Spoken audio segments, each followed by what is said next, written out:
바이블 GPS 제60일입니다. 성경을 읽는 바른 자세. 오늘은 어제에 이어 포로 시대의 배경이 되는 페르시아 왕들의 역사를 살펴봅니다. 성경은 역사적 사실이기에 세계사의 역사와 함께 갑니다. 고레스는 자신의 외삼촌인 메대 사람 다리오 왕을 2년간 상징적인 왕으로 세웠다가 다리오 왕의 딸과 결혼하고서 공식적인 페르시아 제국의 왕이 됩니다. 하지만 29년 만에 야만족이지만 용맹스러웠던 마사케타의 족속을 정벌하다가 그만 전사하고 맙니다. 그리고 그의 아들 캄비세스가 왕위를 이어받았는데 그는 아버지 고레스와는 달리 잔인한 폭군이었습니다. 그는 왕권 유지를 위해 자신의 신하 프렉사스페스를 시켜 친동생 스메르디스를 살해하고 친여동생 아톡스와 메로에를 아내로 삼았습니다. 그런데 캄비세스가 이집트를 정벌하던 중에 페르시아에서 스메르디스가 왕이 되었다는 소식을 듣게 됩니다. 이게 어찌된 일인지 프렉사스페스에게 물어보니 그는 분명히 스메르디스를 죽였다고 하는 것이 아닙니까? 그래서 황급히 페르시아로 돌아가려고 말에 탔는데 갑자기 말에 떨어지는 바람에 죽고 맙니다. 한편 페르시아에서는 가짜 왕 스메르디스가 공식적인 자리에는 등장하지 않고 사제들을 통해 명령만 하다라는 것을 이상하게 여긴 왕의 모사들이 진짜 왕이 아니구나 하고 의심하던 중 프렉사스페스가 돌아와 모든 사실을 밝히는 바람에 가짜 왕을 처단하게 됩니다. 하지만 캄비세스 왕은 후사 없이 죽는 바람에 왕의 모사들은 말 경주를 하여 그 중에서 승리한 사람이 왕이 되기로 결정합니다. 그렇게 왕이 된 사람이 바로 다리오 왕 1세입니다. 유대인 역사가 요세푸스의 기록에 의하면 이 다리오 왕 1세는 수룹바벨과 친구였다고 합니다. 그래서 예루살렘 성전이 다시 재건될 수 있도록 힘이 되어 줄 수 있었습니다. 다리오 왕은 왕의 모사였던 실력자였기에 페르시아를 든든한 행정국가로 다져놓았습니다. 고가도로를 만들고 127개의 행정구역을 만들어 지방에서 반역이 일어나지 않도록 감시 체제를 만들고 인도에서부터 에디오피아까지 행정 우편 제도를 만들었습니다. 하지만 그리스 정벌을 나갔다가 마라톤 전투에서 패하고 또 애굽이 다시 반란을 일으키는 바람에 다시 전쟁 준비를 하던 중 재위 38년 만에 죽고 맙니다. 이 다리오 1세가 수룹바벨 스가랴 학계 시대의 왕입니다. 그리고 다리오 1세 왕의 뒤를 이어 아하수에로가 왕이 되었는데 그는 세계사에서는 크세르 왕으로 페르시아의 네 번째 왕입니다. 이 아하수에로 왕이 에스더 여왕의 남편입니다. 그는 마라톤 전쟁에서 패배한 아버지 다리오 1세의 과업을 이어받아 다시 그리스 정벌을 나섰는데 이미 그리스도 이를 대비하여 200척의 배를 건조하여 전쟁을 준비하고 있었습니다. 영화 300에서도 나오지만 살라미스 해전에서 페르시아의 함대 800척이 그리스 연합군의 함대 380척 앞에서 산산조각이 나버리고 말았습니다.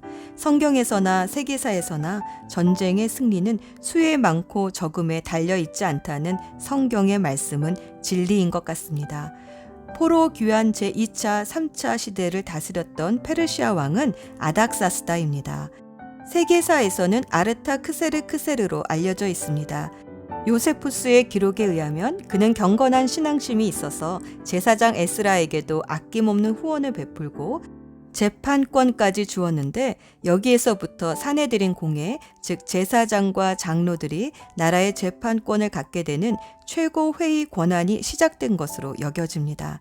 세계사에서 나오는 왕들의 역사를 보면 왕의 세움과 폐함도 사람의 힘이 아니라 하나님의 섭리라는 것을 새삼 깨닫게 됩니다. 오늘의 여정. 에스라 선지자는 예루살렘 성전을 재건하는 일이 방해받았지만 학계, 스가랴 선지자들의 격려를 통해 완공될 수 있었다라고 기록합니다.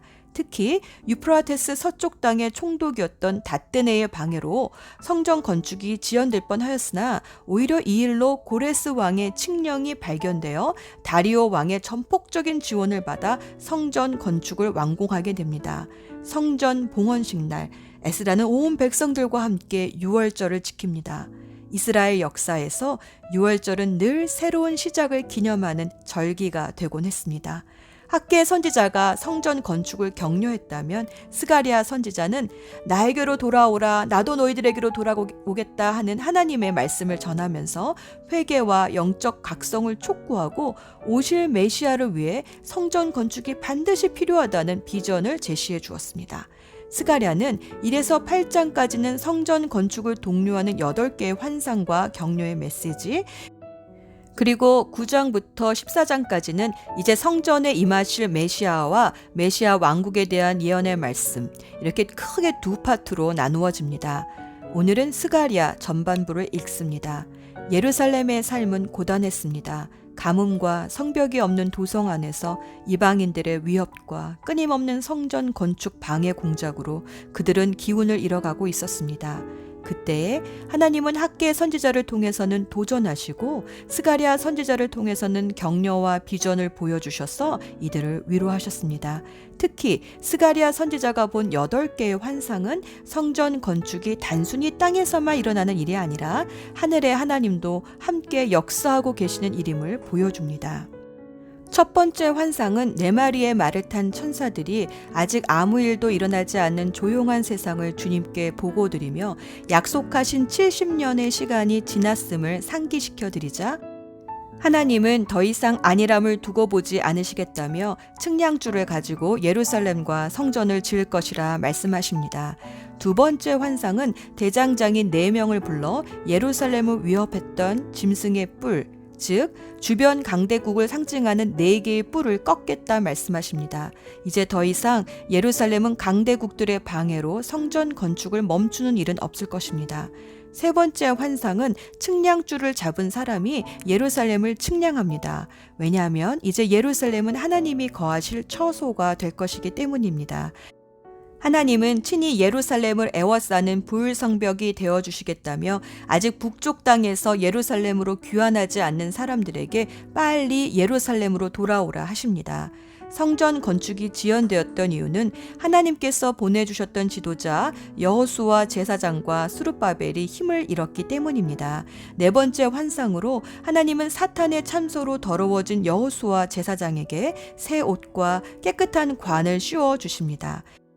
다섯 번째 환상은 두 올리브 나무에서 나오는 기름으로 빛을 밝히는 금 등장대 환상을 보여주시면서 스룹바벨에게 성전 건축은 능력이나 힘으로 되는 것이 아니라 오직 주님의 영으로만 되는 것이다 라는 메시지를 전하라 하십니다.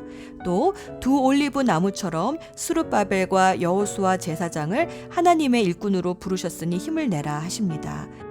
여섯 번째 환상은 하늘을 날아다니는 두루마리를 보이시며 하나님의 것을 도둑질하는 사람과 거짓 맹세로 성전 건축을 방해하는 사람들을 심판하실 것이라 경고하십니다. 일곱 번째 환상은 그동안 예루살렘을 범죄하게 했던 여인, 즉 우상 숭배와 음란과 사기를 쳤던 악한 영을 뒤주에 담아 신할 땅 바벨로니아로 보내버리십니다. 마지막 여덟 번째 환상은 두 높은 산에서 4대의 전차가 힘있게 나오는데 특히 북쪽으로 간 전차가 하나님의 심판을 완수하고 돌아올 것이라 예언해 주십니다. 하나님은 이렇게 환상을 보여주시며 참된 금식은 하나님께 순종하고 이웃을 사랑하는 것임을 다시 한번 훈계하시며 예루살렘을 하나님의 도성으로 회복시켜 열방이 하나님께로 나와 예배할 것이라 위로해 주십니다. 예수 전망대. 스가랴는 이사야 다음으로 많은 메시아 예언이 나오는 소선지서입니다. 스가랴 6장 10에서 12절 말씀. 너는 바벨론으로 사로잡혀 갔던 헬데와 보이아와 여디아에게서 은과 금을 받아라. 그리고 같은 날 스바냐의 아들 요시아에게로 가라. 그 은과 금으로 왕관을 만들어라. 그리고 그것을 여호사닥의 아들 대제사장 여호수아에게 씌워주어라. 그에게 이렇게 전하여라. 만군의 여호와의 말씀이다. 세순이라 부르는 사람이 있다. 그는 밑에서부터 솟아나와 나 여호와의 전을 지을 것이다. 하나님은 최근에 바벨론에서 돌아온 헬대, 도비야 그리고 여다야와 요시아에게로부터 은과 금을 받아 왕관을 만들라 하셨는데 이것은 아직도 바벨론에 남아서 성전 건축에 무관심한 유대인들에게 성전 건축에 동참하라는 메시지를 전하기 위해서입니다. 성경에서 새순, 가지, 줄기 이런 상징은 다 다윗의 후손으로 오는 메시아를 상징하고 있습니다. 하나님은 제사장인 여호수아에게 왕관을 씌워주심으로 오시는 메시아는 대제사장이면서도 왕의 직분을 감당할 것임을 예언하고 있습니다. 메시아가 제사장 왕이라는 예언은 이미 시편 110편 4절에서부터 멜기세덱의 계통을 따른 영원한 제사장이 될 것이라 예언되어 왔습니다. 유다인들은 예루살렘으로 귀환했지만 그들에게는 아직 나라도 주권도 없었습니다. 페르시아의 식민주로 살면서 그들에게 남은 간절한 소망은 나라의 회복입니다. 이 나라가 회복되려면 왕이 와야 합니다. 하나님은 하나님 나라의 왕은 이 세상과는 다른 왕, 바로 제사장 왕인 것을 계속해서 말씀해 주십니다. 왜냐하면 하나님의 말씀으로 통치하는 왕이기 때문입니다. 그것은 에덴 동산에서 처음 창조한 아담의 모습이요, 또 우리가 이 땅에서 회복되어 살아가야 할 모습이기도 합니다. 기도합시다. 새 힘을 주시는 하나님 아버지, 우리가 지치고 힘들 때마다 비전과 소망의 말씀으로 가야 할 길을 밝혀주시니 감사합니다. 우리의 힘으로 할 수 없음을 고백합니다. 오늘도 성경을 읽을 때 스룹바벨 앞에 거대한 산들을 낮아지게 하셔서 은혜의 은혜를 외치게 하셨던 것처럼 말씀으로 주시는 은혜를 외치게 하옵소서. 우리의 왕 대신 예수 그리스도의 이름으로 기도합니다. 아멘.